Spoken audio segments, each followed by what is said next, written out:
Assalamualaikum warahmatullahi wabarakatuh. Alhamdulillahi rabbil alamin. Wassalatu wassalamu ala rasulillah wa ala alihi wa ashabihi ajma'in. Amma ba'd. Sahabat Salimah yang dimuliakan Allah, Alhamdulillah pada kesempatan kali ini Allah Subhanahu wa taala masih memberikan kita kesempatan untuk menikmati hari-hari terakhir di bulan Ramadan. Hari-hari yang mana penuh berkah, penuh keistimewaan, dan penuh kemuliaan dari Allah Subhanahu wa Ta'ala. Mudah-mudahan kita semuanya dapat menggapai kemuliaan-kemuliaan yang berada di dalam 10 hari terakhir bulan Ramadan, dan terkhusus Allah Subhanahu wa Ta'ala berkenan memuliakan kita untuk meraih pahala Lailatul Qadar. Salawat serta salam terhaturkan kepada Nabi besar Muhammad Sallallahu Alaihi Wasallam. Allahumma sholli ala Sayyidina Muhammad. Allahumma sholli alaihi wasallim. Sahabat Salimah yang Allah muliakan, pada pertemuan serial Kurma kajian Ramadan bersama Salimah kali ini, izinkan saya sedikit menyampaikan salah satu tema yang terkait dengan tema ke-Al-Qur'anan, dan lebih spesifik lagi yaitu interaksi dengan Al-Quran. Bagaimana interaksi dengan Al-Quran ini dapat mempengaruhi kehidupan kita sebagai seorang Muslim, dan bagaimana interaksi kita dengan Al-Quran ini dapat berfungsi dengan baik kepada kehidupan kita. Sahabat Salimah yang Allah muliakan, dalam surat Al-Jum'ah, Allah Subhanahu wa taala menyebutkan, A'udzu billahi minasyaitonir rajim. Bismillahirrahmanirrahim. Huwallazi ba'atsa 'alaikum huwallazi ba'atsa fil ummiyina rasulan minhum yatlu 'alaihim ayatihi wa yuzakkihim wa yu'allimuhumul kitaba wal hikmah wa in kanu min qablu lafi dhalalin mubin. Dan dialah Allah Subhanahu wa taala yang telah mengutus pada umat yang ummi seorang rasul di antara mereka. Rasul di antara mereka yang yatlu alaihim, membaca ayat-ayat Allah Subhanahu wa taala, wa yuzakkihim, melakukan tazkiyah untuk mereka, dan wa yu'allimuhumul kitaba wal hikmah, mengajarkan kepada mereka Alkitab, mengajarkan kepada mereka As-Sunnah. Dalam ayat ini, sahabat Salimah yang Allah muliakan, kita ketahui terdapat 3 jenis interaksi. Hingga interaksi dengan Al-Quran ini, hingga Al-Quran ini dapat berpengaruh secara positif pada diri kita. Proses interaksi yang pertama, dan itu dilakukan oleh Rasulullah kepada para sahabatnya, dan kita dituntut untuk meneladani apa yang berasal dari Rasulullah Muhammad Shallallahu Alaihi Wasallam. Proses interaksi yang pertama adalah proses yang bernama yatlu alaihim, membacakan kepada mereka ayat-ayat Al-Quran. Dalam proses pertama ini berarti kita sama-sama dituntut supaya kita belajar membaca Al-Quran. Interaksi yang pertama di sini adalah membaca. Membaca dengan sebaik-baik bacaan, membaca dengan penuh tadabbur, termasuk juga bagian dari proses menghafal Al-Quran. Ya. Yatlu alaihim, ya, tilawah berbeda dengan qiraah. Tilawah di situ ada proses penghayatan, ada proses pengamalan, ada proses dengan yang namanya makna-makna tilawah.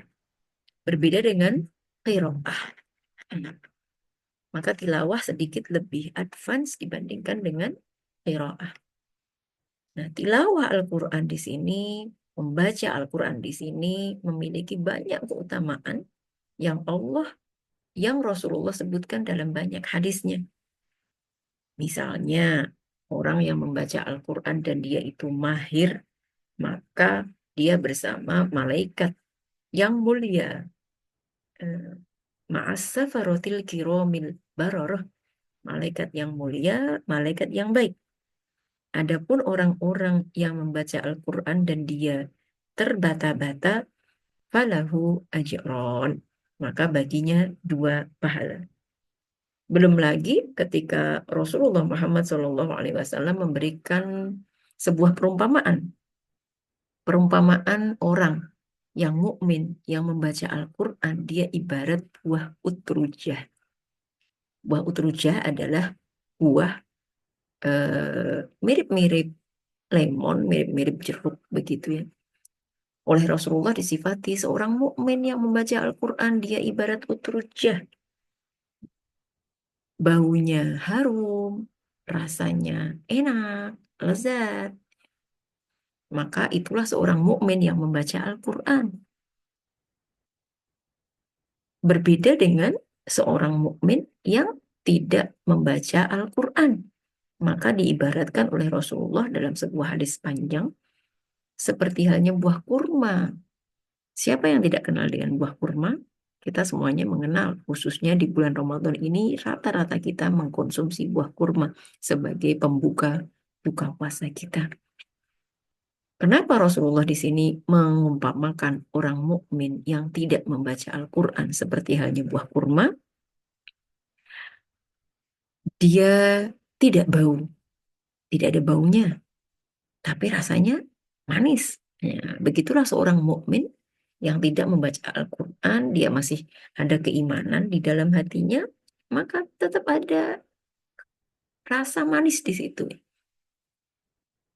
Nah, itu adalah perumpamaan dua orang mukmin sama-sama mukminnya, yang satu beriman, yang satu membaca Al-Quran, yang satu tidak membaca Al-Quran. Begitu pula hadis Rasulullah yang kita sama-sama sudah familiar. Siapa yang membaca Al-Quran, maka siapa yang membaca satu huruf dari huruf Al-Quran, maka baginya satu kebaikan dilipat gandakan ya, hingga 10 kebaikan. Aku tidak mengatakan alif lam mim harf, tapi aku mengatakan alif harf, lam harf, mim harf. Nah, banyak sekali keutamaan-keutamaan dalam membaca Al-Quran, menghafal Al-Quran. Ya. Al-Quran dapat menjadi penyafaat bagi orang yang membacanya, bagi orang yang menghafalnya. Nah, Rasulullah ketika menerima ayat-ayat Al-Quran dari Allah, maka Rasulullah pun membacakannya untuk para sahabat. Dari awal, pelan-pelan, sampai akhir, begitu terus. Setiap turun ayat turun dari malaikat Jibril kepada Rasulullah, maka Rasulullah langsung membacakannya kepada para sahabat. Proses ini ya, masuk dalam kategori interaksi yang pertama, yaitu yatlu alaihim, yang berada pada surat Al-Jumu'ah. Begitu pula dengan proses yang kedua. Apa proses yang kedua? Proses interaksi bersama Al-Quran yang kedua yang terdapat dalam surat Al-Jumu'ah ayat yang kedua tadi adalah proses yang dinamakan dengan tazkiyah. Dalam bahasa Al-Quran tadi disebutkan wa yuzakkihim. Wa yuzakihim adalah menyucikan mereka. Menyucikan mereka dalam artian proses membaca, ya, proses membaca diikuti dengan proses tazkiyah. Proses membaca diikuti dengan tazkiyah dalam artian apa yang dibaca, maka kemudian ditadaburi, dan setelah ditadaburi, maka ada yang namanya pengamalan di situ. Ketika Al-Quran mengajak kepada kita, misalnya kita membaca ayat-ayat Al-Quran. Innama yuwaffas sabiruna ajruhum bighairi hisab. Sungguh Allah Subhanahu wa taala akan membalas, memenuhi balasan orang-orang yang bersabar tanpa hisab. Kita baca dalam interaksi kita, interaksi tilawah. Maka dalam interaksi yang kedua, proses tazkiyah, bagaimana kita bisa bersikap sabar dalam kehidupan kita. Atau intinya di sini proses praktek pada ayat-ayat yang kita baca. Sabar merupakan salah satu proses dari tazkiyatun nufus. Sabar adalah ibadah hati, juga bersikap, bertutur kata, semuanya masuk dalam sabar. Meskipun kalau berbicara tentang sabar ada banyak dimensinya, banyak macamnya, ya. Namun satu ayat yang kita baca tadi bahwa Allah Subhanahu wa taala menjanjikan pahala yang tidak terbatas bagi orang-orang yang bersabar. Nah, dan bisa dikiaskan, dicontohkan dengan ayat-ayat yang lain yang serupa. Mungkin ketika kita membaca ayat misalnya فَأَلْهَمَهَا فُجُورَهَا وَتَقْوَاهَا. Misalnya, Allah Subhanahu wa taala telah memberikan ilham pada akal, pada hati manusia, mana yang jelek, mana yang baik. Ya. Dari sini hati kita, akal kita, ya, bisa memilih mana yang sekiranya baik kita lakukan, kita kerjakan, mana yang sekiranya jelek kita tinggalkan karena itu akan berpengaruh secara negatif dalam kehidupan kita. Nah, proses tazkiyah ini seperti halnya yang terjadi pada diri Umar radhiyallahu taala an, ketika Umar dibacakan kepadanya ayat-ayat oleh adiknya Fatimah binti Khattab, maka kemudian Umar, bacaan-bacaan tersebut merasuk ke dalam hatinya yang terus kemudian ya, merubah perilaku dia yang tadinya ingin membunuh Rasulullah menjadi pribadi yang sangat lembut sekali, berubah 100% di situ. Ini yang dinamakan dengan proses tazkiyah. Proses yang ketiga adalah proses wa yu'allimuhumul kitaba wal hikmah. Ta'lim, alkitab, dan hikmah. Mengajarkan, mempelajari, belajar, mengajarkan Al-Quran. Yang mana Al-Quran ini perlu pendukung, yaitu hikmah. Oleh para mufassir, hikmah ini disebut dengan sunnah atau hadis nabawi. Sahabat Salimah yang Allah muliakan, kita ketahui bahwa Al-Quran tidak bisa berdiri sendiri dalam menjelaskan ayat-ayat Allah. Maka Al-Quran ini perlu pendamping. Pendampingnya adalah hadis atau sunnah nabawiyah, yang mana sunnah ini memiliki posisi yang kedua dalam tataran hukum Islam, dan sunnah ini memiliki fungsi terhadap ayat-ayat Al-Quran. Di antaranya fungsi penjelas, fungsi pengkhusus, yang masing-masing ini dipelajari dalam ulumul hadis. Antara Al-Quran dengan antara hadis Rasulullah ini tidak bisa dipisahkan.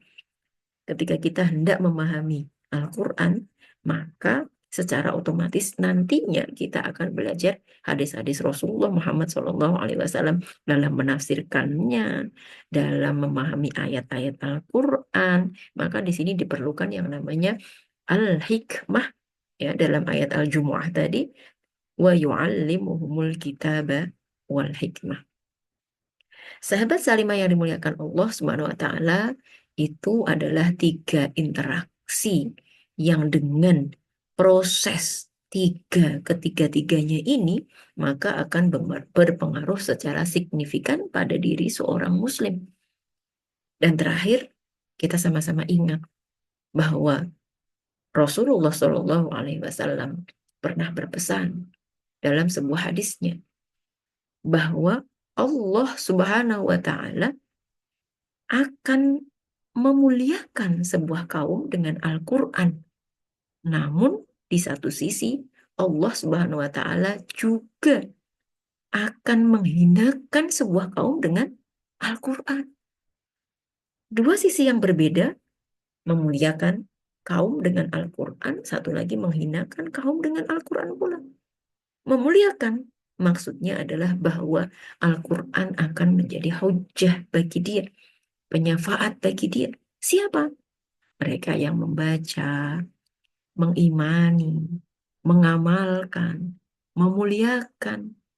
Ya. Maka interaksi-interaksi ini yang akan menjadikan seseorang akan menjadi mulia dengan Al-Quran. Allah muliakan dengan Al-Quran karena dia telah memuliakan dengan Al-Quran. Bahkan dia telah menjadikan Al-Quran ini sebagai pedoman hidupnya. Tidak hanya sekedar membaca, menghafal, lebih dari itu. Bertadabbur, terus kemudian mengamalkannya. Maka disinilah kita senantiasa berdoa. Allahumma ja'alil Qur'ana hujjatan lana. Ya Allah, jadikan Al-Quran ini sebagai hujjah bagi kita.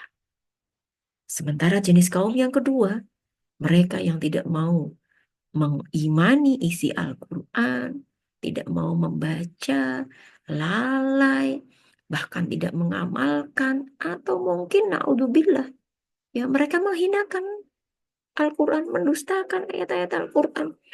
Maka merekalah yang disebut oleh Rasulullah bahwa Allah akan menghinakan mereka dengan Al-Quran. Maka dalam akhir doa yang tadi, doa yang mungkin sering kita baca ketika kita hataman, waja'alhu li hujjatan ya Rabbal Alamin. Jadikan Al-Quran ini hujjah ya Allah. Ya. Terus kemudian, wala taj'alhu hujjatan alaina. Jangan jadikan Al-Quran ini hujah atas kami yang akan memprotes atau yang akan menjadi bumerang bagi kami.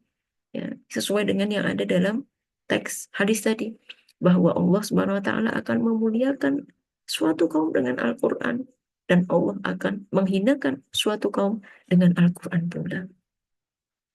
Sahabat yang Allah muliakan, mari di sisa-sisa hari Ramadan ini kita tingkatkan interaksi kita dengan Al-Quran, interaksi dengan segala macam interaksi dari membaca, mengimani, mentadaburi, dan terakhir di sini mengamalkan, serta kita sama-sama berdoa, mudah-mudahan Allah Subhanahu wa taala jadikan Al-Quran ini sebagai hujjah untuk kita, sebagai syafaat untuk kita bersama.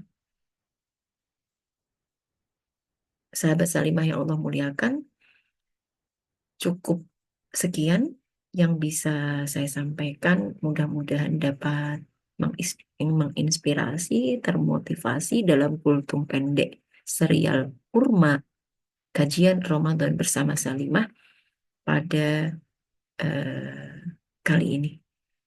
Aku qouli hada astaghfirullah li wa lakum. Mudah-mudahan Allah Subhanahu wa taala berkenan menerima ibadah kita selama di bulan Ramadan dan mudah-mudahan Allah Subhanahu wa taala memampukan kita untuk memaksimalkan sisa-sisa yang terakhir di bulan Ramadan. Mudah-mudahan Allah Subhanahu wa taala jadikan akhir Ramadan kita dengan husnul khotimah, dengan akhir yang baik, dan kita bisa mengakhiri bersama-sama bulan Ramadan dengan husnul khotimah, serta berdoa mudah-mudahan Allah Subhanahu wa taala berkenan mempertemukan kita dengan bulan Ramadan pada tahun-tahun yang akan datang. Aku qouli hada astaghfirullah li wa lakum. Mohon maaf atas segala kekurangan dan keterbatasan. Jazakumullah ahsanal jaza. Wassalamualaikum warahmatullahi wabarakatuh.